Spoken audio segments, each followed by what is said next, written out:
Hello everyone, judiciary by PW के platform पर आपका स्वागत है। I am Apoorva Purohit. Parliament का मॉनसून सेशन स्टार्ट ही हुआ था, एक ही दिन हुआ था और एक बहुत ही बड़ी खबर आती है कि भारत के उपराष्ट्रपति ने इस्तीफा दे दिया है राष्ट्रपति को। ये जो इस्तीफा दिया गया है, क्यों दिया है, किस कारण से दिया गया है, इसके बारे में बात करेंगे, पर उसके लिए रेफर कर लीजिए रेजिग्नेशन लेटर को ही, क्योंकि जो जगदीप धनखड़ है उन्होंने अपने सोशल मीडिया हैंडल पर भी इसके बारे में पोस्ट किया है कि राष्ट्रपति को क्या सबमिट किया गया है। तो आपको पहली ही लाइन में मिल जाएगा कि to prioritise health care and abide by medical advice. तो उनका जो मेन कारण है वो हेल्थ केयर को प्रायोरिटाइज करना, और ऐसा इनका बताना है कि इनके डॉक्टर्स के द्वारा एडवाइस दिया गया है कि इनको as of now step down कर देना चाहिए, अपनी हेल्थ को प्रायोरिटाइज कर देना चाहिए। इसके अलावा इस लेटर में इन्होंने काफी ग्रेटिट्यूड शो किया है प्रधानमंत्री को भी, काउंसिल ऑफ मिनिस्टर्स को भी, और इसके अलावा बस अपना एक तरीके से भारत की भविष्य के टूवर्ड्स एक फ्यूचर की तरफ कहीं ना कहीं होप दिखाई है कि मुझे ऐसा लगता है कि भविष्य में देश बहुत ही आगे बढ़ने वाला है और मैं बहुत ही ज्यादा ग्रेटफुल हूं कि मैंने सर्व किया as a vice president of the country. अगर हम इनके बारे में बात करें तो इन्होंने अपना ऑफिस अज्यूम किया था 11 अगस्त 2022 को, और इन्होंने ओथ दी थी द्रौपदी मुर्मू जी को। अभी रेजिग्नेशन भी इन्होंने द्रौपदी मुर्मू को ही दिया है, और कारण मैंने आपको ऑलरेडी बता दिया है। लेकिन इसका मॉनसून सेशन पर क्या असर पड़ने वाला है वो सोचने वाली बात है, क्योंकि मॉनसून सेशन में काफी इंपॉर्टेंट टॉपिक्स आ चुके थे।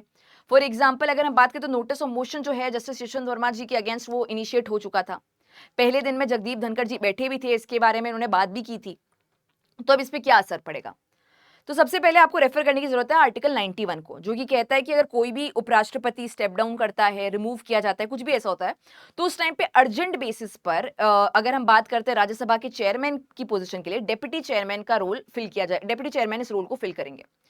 अब इसको भी अंडरस्टैंड करने के लिए थोड़ा सा बेसिक कॉन्सेप्ट आपका ये क्लियर होना चाहिए कि जो उपराष्ट्रपति होता है कंट्री का, वो ex officio chairman of Rajya Sabha भी होता है। It is by virtue of him being vice president, he is also ex officio chairman of Rajya Sabha. तो इसका मतलब राज्यसभा के इतने इंपॉर्टेंट डिसीजंस में, इनफैक्ट अगर कोई भी डिसीजन मेकिंग रोल का काम आता है तो वहां पे इनकी रिक्वायरमेंट होती है।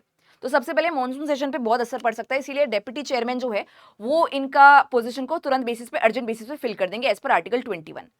करंट की बात करें तो हरिवंश नारायण सिंह है करंटली डेप्यूटी चेयरमैन, और इनके द्वारा उस पोजीशन को फिल किया जाएगा। इसके बाद में आगे की बात करें तो 60 डेज के अंदर अंदर नेक्स्ट इलेक्शन हो जाना चाहिए, क्योंकि और भी बहुत सारे रोल्स होते हैं वाइस प्रेसिडेंट के, और भी काफी सारा वर्क होता है। तो अगर आप आर्टिकल नंबर 63 से लेकर 71 को रेफर करते हो तो यहाँ कहा गया है कि 60 डेज के अंदर अंदर ये पोजीशन फिल हो जानी चाहिए। अगर उपराष्ट्रपति की कुर्सी खाली होती है तो इलेक्शन कमीशन का वेट किया जाएगा कि वो कब नोटिफाई करते हैं, कब वोटिंग प्रोसेस स्टार्ट होता है, ये चीजें देखने वाली होंगी। इसी के साथ साथ में कुछ आर्टिकल जो आपके लिए इंपॉर्टेंट है, कुछ फैक्ट्स जो आपके लिए इंपॉर्टेंट है, वो आपके सामने हैं। सबसे पहले तो सेकंड हाईएस्ट कॉन्स्टिट्यूशनल ऑफिस है राष्ट्रपति के बाद में, ये चीज आपके लिए नोट वर्दी है। इसके बाद में आप नोट करोगे 67A को, जो कि रेजिग्नेशन की बात कर रहा है कि रेजिग्नेशन राष्ट्रपति को दिया जाएगा और लिखित में दिया जाएगा, जैसा कि यहाँ पे फॉलो किया गया है। यहाँ पे रेजिग्नेशन तुरंत बेसिस पे इफेक्टिव भी हो चुका है। इसके अलावा आपको बता दूं कि जगदीप धनखड़ के बारे में कि ये वेस्ट बंगाल के गवर्नर भी रह चुके हैं। ये चीज भी आपके लिए एक एफएक्यूज के पॉइंट ऑफ व्यू से इंपॉर्टेंट रहेगा, शायद कोई पूछ ले, ये भी पॉसिबिलिटी है। अपने कंट्रोवर्शियल रिमार्क्स के लिए जाने जाते थे। रिसेंटली अगर बात करें तो जुडिशरी के अगेंस्ट काफी सारे कटाक्ष इन्होंने फेंके हैं। अगर हम जुडिशरी की इंडिपेंडेंस के बारे में बात कर ले, state of Tamil Nadu versus governor of Tamil Nadu के केस की बात कर लें, या अगर यशवंत वर्मा वाली पूरी कंट्रोवर्सी की बात कर ले और कैसे जुडिशरी ने इस पूरे केस को हैंडल किया उसके बारे में बात कर ले, तो काफी सारे कंट्रोवर्शियल रिमार्क्स इनके द्वारा पास किए गए।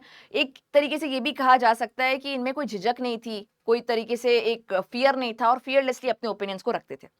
आपका इस पूरी सिचुएशन के ऊपर क्या ओपिनियन है, इस पूरे मैटर पे क्या ओपिनियन है, उसे कमेंट में जरूर मेंशन कीजिए। आज के लिए इतना ही। Thank you so much.